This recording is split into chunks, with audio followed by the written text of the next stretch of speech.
L'homme, la femme sont créés à l'image et à la ressemblance de Dieu. Cette vérité essentielle, ontologique, est révélée dès les premières lignes de la Bible. Genèse 1, 26. L'image de Dieu est inscrite au fond de chaque être humain. Elle est donnée, elle est indélébile. La ressemblance de Dieu s'acquiert, c'est le but et le sens de la vie de l'être humain, que de grandir dans sa condition de fils et de fille de Dieu. Chacun dans sa forme spécifique, unique. Nous sommes créés et donc aimés, chair et esprit.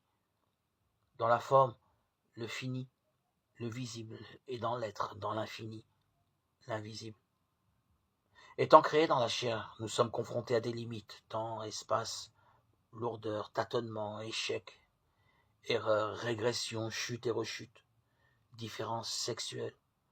Chaque être humain va en outre se heurter à ses limites personnelles spécifiques à sa forme d'intelligence, à ses fragilités, à son passé, à sa famille, à la réalité de l'autre, à sa différence qui peut être vécue comme une menace, une opposition ou une complémentarité. Enfin, à la réalité de l'événement. Nous allons vivre de Dieu, recevoir l'Esprit. Cependant, essayons de vivre dans l'Esprit comment ne pas rêver que nous allons échapper à la condition humaine. Or, ce n'est pas ce que le Christ a vécu. Il montre comment vivre en fils et en fille de Dieu, en assumant et intégrant les limites de l'être humain. C'est notre difficulté, en même temps notre normalité. Trop liés à la terre, nous devenons matière. Nous croyons seulement esprit, nous nous installons dans une forme de fuite ou de rébellion envers notre condition. Dans l'un ou l'autre cas, nous ne sommes pas entiers.